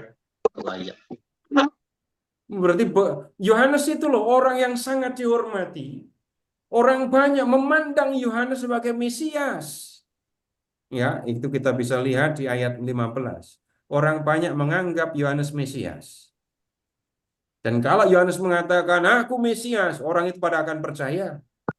Tapi Yohanes justru orang yang dipandang tinggi oleh orang banyak itu mengatakan, yang akan datang sesudah aku, itu jauh lebih berkuasa. Buka tali sepatunya aja aku nggak pantas. Orang pasti akan bertanya, kayak apa orangnya? Coba lihat ayat 17.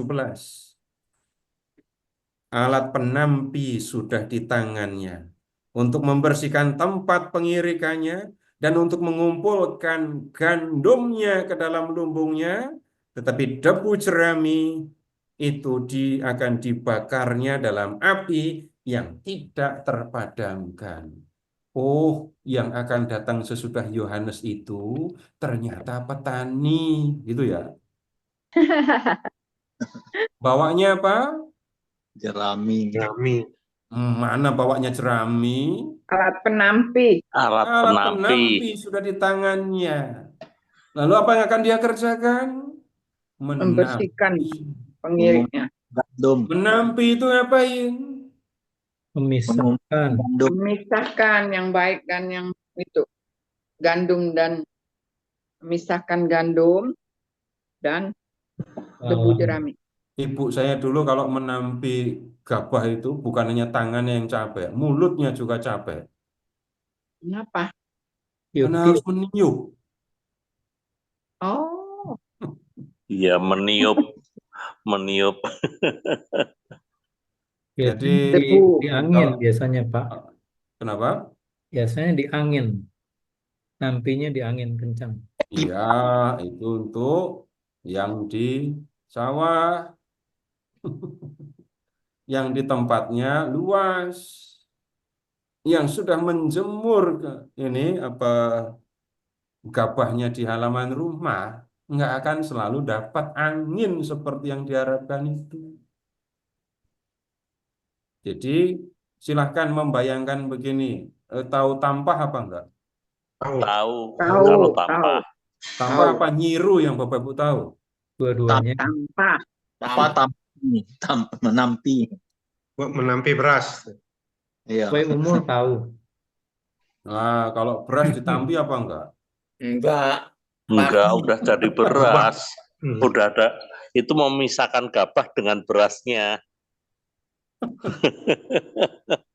Saya dari kecil ada di sawah, jadi saya tahu. Jadi yang ada bayangkan beras gabah Gabah. yang sudah dilepaskan Ditumbuk. dari tangkai, sudah dijemur, gitu ya. Kemudian udah kering kan. Jadi kalau diamati, ada gabah yang bernas, ada gabah yang kosong, ada apa itu, serpian-serpian jerami yang masih ada di situ. Nah, kemudian yang dilakukan ini sedikit demi sedikit dimasukkan ke dalam tampah, tampahnya digoyang terus melemparkan gabah dan Ya, ini ke tahu. atas. Atas. Nah, kalau ada angin langsung memisahkan diri itu, yang ringan-ringan akan pergi. Bang. Tapi kalau nggak ada angin, ya itu tadi tiup. Sebul. Disebul. Nah, prinsipnya menampi ya itu membuat pemisahan kan. Ya. Nah, kalau di dalam teks langsung disebut dipakai kata gandum dan debu jerami. Kalau di terjemahan yang baru pakai kata apa ini? Sebentar. Sekam. Tapi memang nggak cuma sekam sih, ada apa itu? Ya serpian-serpian jerami juga ada di situ. Kalau sekam, tunggu, sekam itu apa? Kulit gabah. Kulit. Jadi beda artinya kan ya. Padahal ketika menampi itu memisahkan gandum yang bernas dengan gandum yang kosong cuma kulitnya doang. Tapi ya itu Bapak Ibu prinsip kita temukan prinsipnya ya. Menampi itu memisahkan gandum yang bernas dengan gandum yang kosong nggak ada isinya. Itu dipisahkan. Lalu apa yang dilakukan? Gandum dimasukkan ke dalam lumbung, sedangkan debu jerami, sekam tadi akan dibakar. Ya. Nah, sebenarnya ini bicara apa? Yang datang sesudah Yohanes itu adalah orang atau pribadi yang punya kuasa untuk menghakimi. Begitu maksudnya. Kemudian berikutnya, mana Yesus yang datang? Ayat 21, Yesus datang dan dibaptis ya. Kemudian ayat 21, ayat 22, Roh Kudus turun dan kemudian ada suara yang menyatakan bahwa Yesus adalah anak yang dikasihi. Anak Allah, anak Bapa yang dikasihi. Jadi dengan kata lain sekarang Bapak Ibu kita melihat Yohanes Pembaptis akan menjalankan peran Elia, menyiapkan umat dengan menyerukan pertobatan. Sedangkan kemudian yang datang untuk membawa penghakiman yang akan bertindak sebagai hakim seperti yang dikatakan dalam kitab Maleakhi tadi, itu adalah Yesus. Ya. Kemudian ada yang aneh Bapak Ibu. Sekarang Bapak Ibu silahkan ingat ini yang dikatakan oleh Maleakhi tadi ketika Tuhan mau datang. Ada dua kan ya. Yang pertama, ingat hukum Taurat, gitu kan? Yang diberikan oleh Tuhan melalui Musa. Yang kedua, perhatikan Elia akan datang. Nah, berkaitan dengan yang pertama mengenai Taurat yang berisi pedoman bagi manusia untuk hidup benar di hadapan Allah, Bapak Ibu perhatikan Tuhan Yesus selama hidup di dunia. Tuhan Yesus menyampaikan pengajaran.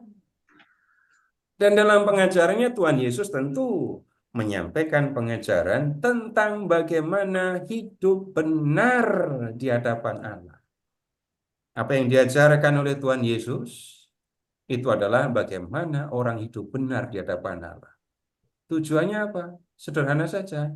Ketika nanti mereka harus berhadapan dengan pengadilannya, mereka tidak takut.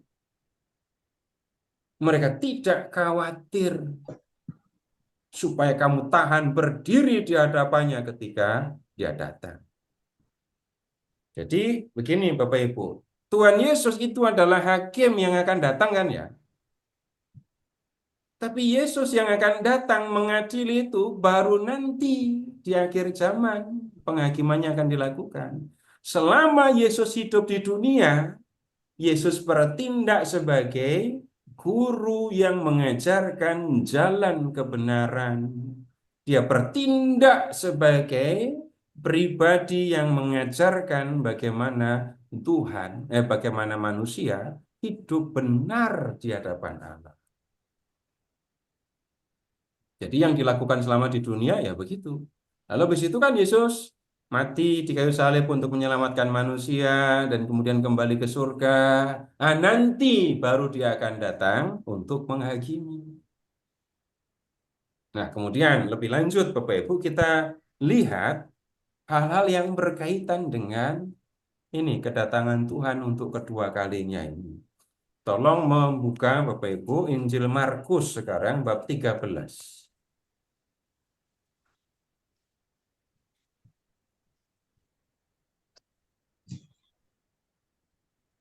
Markus bab 13.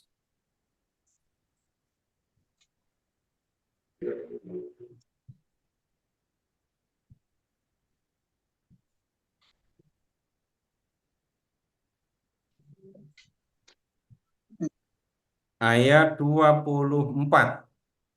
Ih,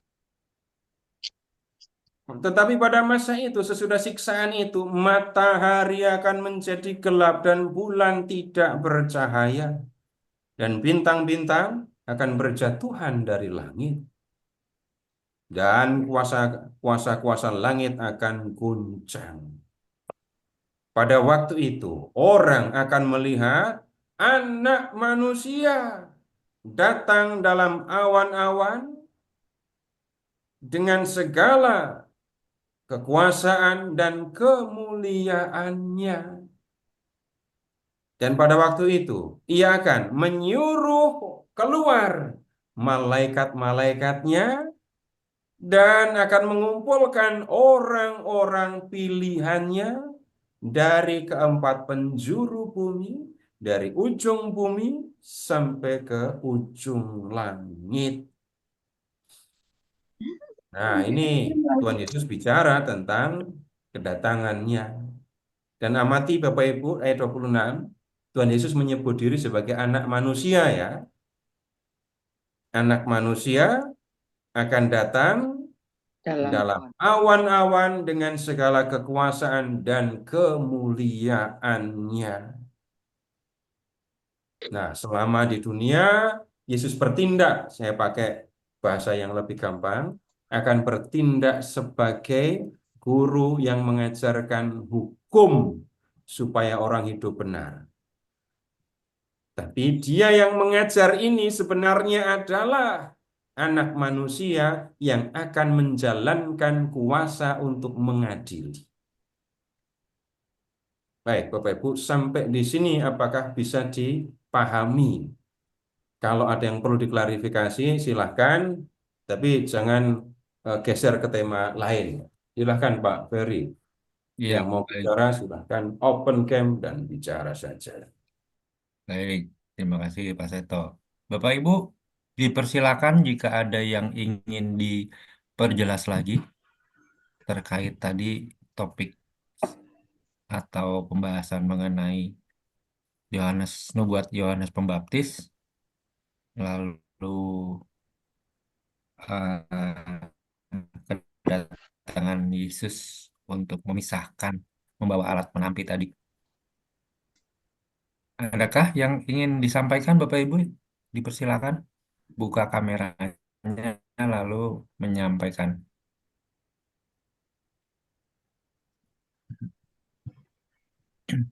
Sepertinya jelas semua Pak Seto ini.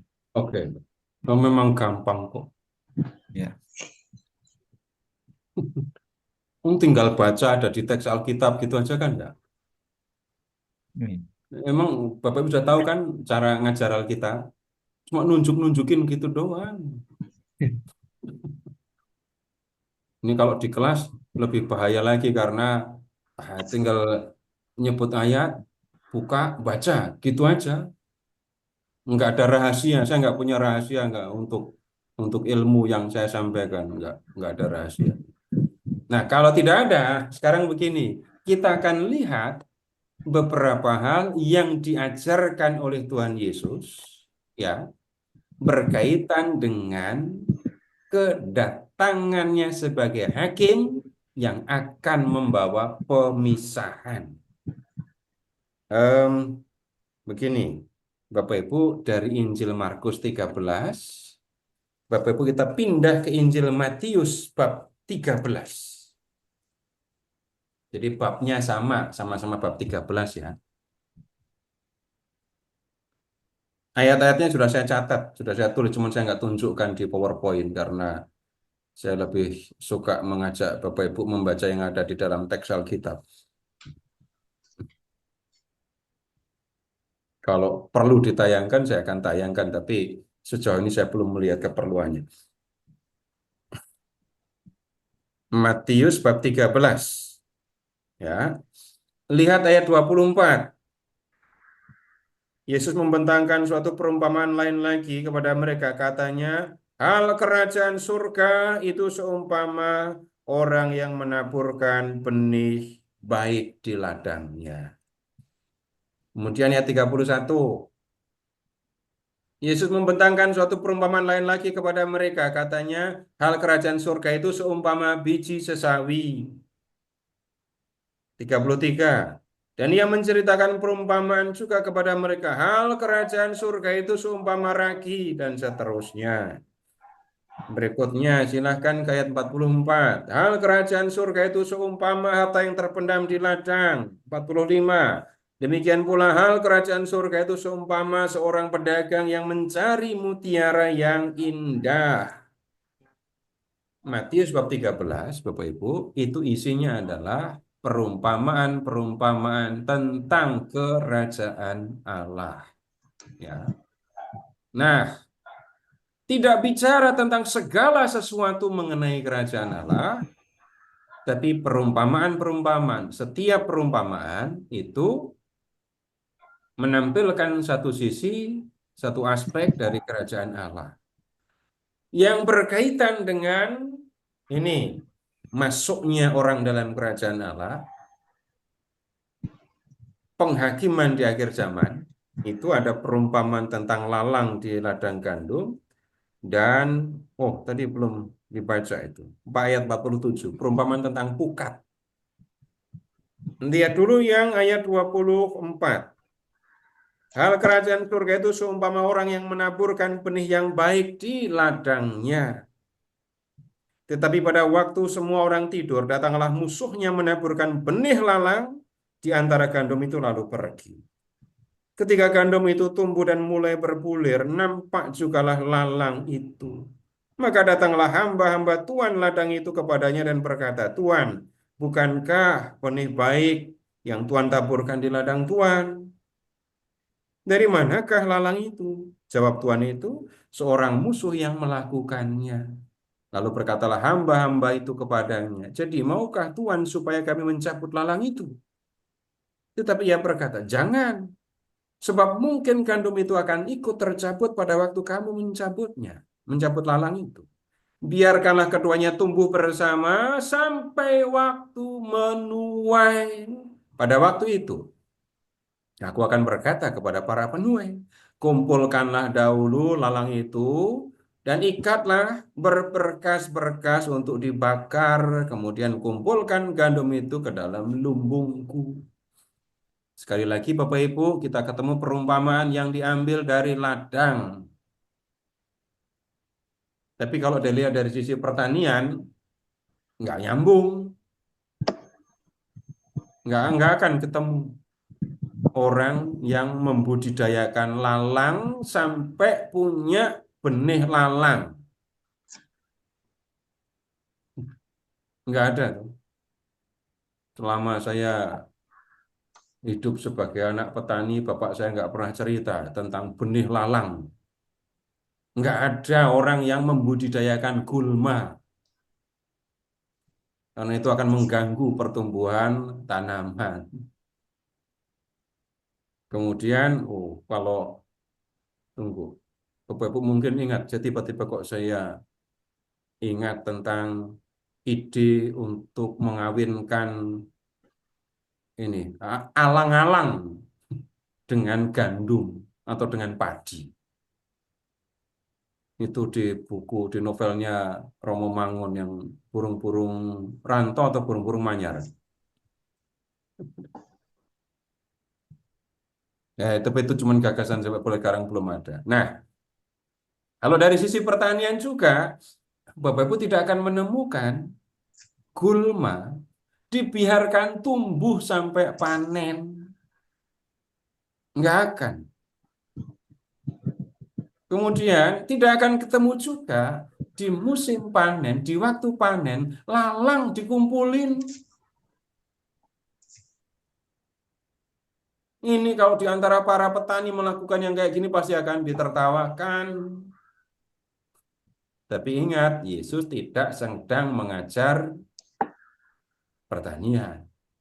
Dia tidak bertindak sebagai ini dosen di IPB gitu ya. Nah, dia juga tidak sedang memberikan penyuluhan kepada para petani, tapi ingat, dia sedang mengajar tentang kerajaan surga. Nah, yang kita perlu perhatikan urutan ceritanya ya. Tuan pemilik ladang menaburkan benih baik. Benih baik itu ya gandum. Kemudian ada musuh datang di malam hari menaburkan benih lalang. Lalu lalang tumbuh di antara gandum. Awalnya nggak begitu kelihatan perbedaannya. Jadi ya antara lalang dengan gandum ketika sama-sama masih hijau sulit dibedakan. Ada gulma yang model seperti itu. Hamba-hamba mengusulkan kami akan cabut lalang. Tuhan mengatakan jangan, nanti gandumnya ikut kecabut.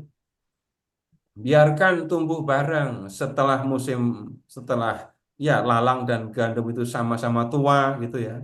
Ketahuan ini pasti gandum karena ada bulirnya. Ini pasti lalang karena kelihatan. Waktu berbunga pun juga sudah kelihatan sebenarnya. Nah, kemudian di waktu panen, nih para penuai akan ngumpulin lalang terus membakarnya. Lalu ini berikutnya gandum akan dikumpulkan dan dimasukkan dalam lumbung. Ini Tuhan Yesus ngomong kerajaan surga kok kayak gini.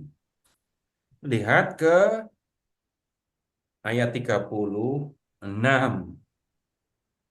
Jelaskan kepada kami perumpamaan tentang lalang di ladang itu. Ayat 36. Murid-murid nanya gitu. Ayat 37, Yesus menjelaskan, orang yang menaburkan benih baik ialah anak manusia. Ladang ialah dunia. Benih yang baik itu anak-anak kerajaan, dan lalang anak-anak si jahat. Musuh yang menaburkan benih lalang ialah iblis. Waktu menuai ialah akhir zaman dan para penuai adalah malaikat. Maka seperti lalang itu dikumpulkan dan dibakar dalam api, demikian juga pada akhir zaman. Anak manusia akan menyuruh malaikat-malaikatnya dan mereka akan mengumpulkan segala sesuatu yang menyesatkan dan semua orang yang melakukan kejahatan dari dalam kerajaannya. Semuanya akan dicampakkan ke dalam dapur api, di sanalah akan terdapat ratapan dan kertakan gigi. Pada waktu itulah orang-orang benar akan bercahaya seperti matahari dalam kerajaan Bapa. Nah, Bapak Ibu, ini penjelasan tentang perumpamaan. Oh, ternyata perumpamaan mengenai lalang di ladang gandum tadi itu sebenarnya bicara tentang ini, akhir zaman ketika Tuhan akan datang menghakimi dan membawa pemisahan. Orang benar digambarkan seperti gandum, disebut di situ iya anak-anak kerajaan. Lalu lihat, lalang akan dipisahkan. Yang lalang itu menggambarkan orang-orang jahat. Dan kemudian jelas pemisahan ini di akhir zaman. Orang benar akan dibawa ke dalam kerajaannya dan bercahaya. Digambarkan dengan gandum yang akan dimasukkan ke dalam lumbung. Orang jahat akan terima hukuman. Dan hukumannya digambarkan seperti lalang yang dibakar dalam api. Kembali ke tema awal kalau begitu Bapak Ibu ya. Dalam perumpamaan ini Yesus menyampaikan pemahaman, pengajaran bahwa ayat 37, anak manusia akan menghakimi semua orang pada akhir zaman. Dia punya kuasa ya untuk membawa manusia masuk dalam kerajaan. Dia punya kuasa untuk menjatuhkan hukuman kepada mereka yang jahat. Lihat lagi Bapak Ibu gagasan tentang pemisahan. Kemudian ayat 47. Demikian pula hal kerajaan surga itu seumpama pukat yang dilabuhkan di laut, lalu mengumpulkan berbagai jenis ikan. Setelah penuh, pukat itu pun diseret orang ke pantai, lalu duduklah mereka dan mengumpulkan ikan baik ke dalam pasu, dan ikan yang tidak baik mereka buang. Itu perumpamaannya. Maknanya 49. Demikian juga pada akhir zaman, malaikat-malaikat akan memisahkan orang jahat dari orang benar, lalu mencampakkan orang jahat ke dalam dapur api. Di sanalah akan terdapat ratapan dan kertakan gigi. Jadi perumpamaannya, kalau begitu hanya 2 ayat.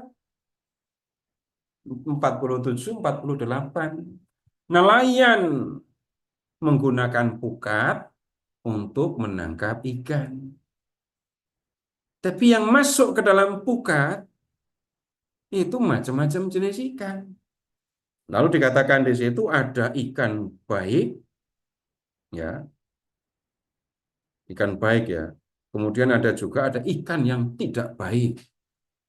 Pemahaman sekilas, Bapak Ibu, kalau mendengar ikan baik dan ikan tidak baik, sekilas pemahaman umum, ikan yang tidak baik itu yang bagaimana? Udah mati, Busuk. busuk, Mati, busuk. Ada ikan cacat nggak? cacat ada, jarang Pak. Jarang, tapi ada. Saya punya ikan masih kecil ya, tapi ini bentuknya nggak simetris karena ekor apa nggak lurus badannya. Ada yang begitu juga. Tapi tunggu dulu. Ini kalau ikannya itu ikan busuk, masa dijala? Kalau ikannya udah mati, masa harus dijala atau ditarik pakai pukat? Nah, maksudnya begini, ini yang menilai baik atau tidak baiknya ikan, ini orang Yahudi. Tidak semua ikan oleh orang Yahudi itu bisa dimakan. Kalau membaca keterangan yang ada di dalam kitab Imamat, dari antara ikan-ikan, udah pernah buka teksnya belum? Imamat bab 11. Ikan bersisik sama tidak bersisik. Sudah pernah buka teksnya belum? Belum. Ada yang belum buka? Sekarang Ada yang belum pernah buka? buka ayat. Buka semua. Kalau Udah buka semua, buka gampang teksnya. saya. Hah? Ikan yang baik itu adalah ikan yang boleh dimakan. Ikan yang boleh dimakan itu adalah ikan dengan 2 syarat. 1, bersirip. 2, bersisik. Nah, itu ikan baik, boleh dimakan. Ikan yang tidak baik itu ikan yang bersirip tapi tidak bersisik. Pernah makan lele? Ikan lele? Yang nggak ada sisiknya.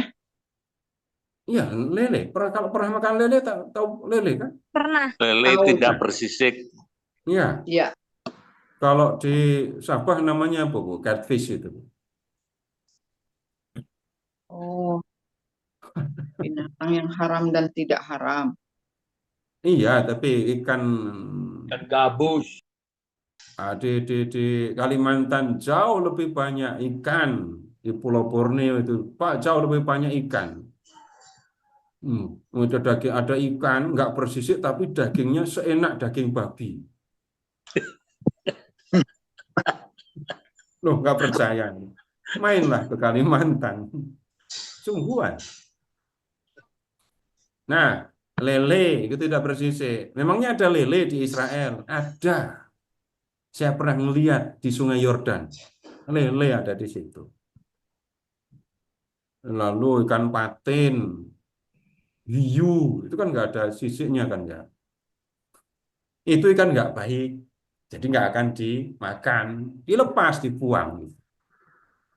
Prinsip kita ketemu lagi. Pemisahan. Ikan baik masuk dalam pasu, ikan nggak baik buang. Ayat 49. Demikianlah juga pada akhir zaman. Malaikat-malaikat akan datang memisahkan orang jahat dari orang benar. Ya, lalu mencampakkan orang jahat ke dalam dapur api. Di sanalah akan terdapat ratapan dan kertak gigi. Ya, kalau bicara tentang kerajaan surga, jadi yang dimaksudkan itu begini. Kerajaan surga, tidak semua orang boleh masuk. Tidak semua orang boleh masuk. Hanya orang yang benar, orang yang takut akan Allah, orang yang berkenan kepada Tuhan, itu yang akan diperkenankan masuk. Yang punya kuasa untuk menentukan siapa yang boleh masuk dan siapa yang tidak, itu adalah anak manusia ya. Dan nanti di pertemuan berikut kita akan lihat Yesus sebagai anak manusia, bagaimana membuktikannya, menjelaskannya, mengapa Yesus punya kuasa itu. Dan kemudian kita akan lihat bagaimana Yesus menjalankan perannya sebagai anak manusia yang menghakimi, yang punya kuasa untuk menentukan siapa boleh masuk dan siapa yang tidak boleh. Nah, sampai di sini dulu Bapak Ibu, di pertemuan berikut kita akan lihat itu. Bagaimana Yesus anak manusia menjalankan kuasa untuk menghakimi. Terima kasih, selamat malam. Ya.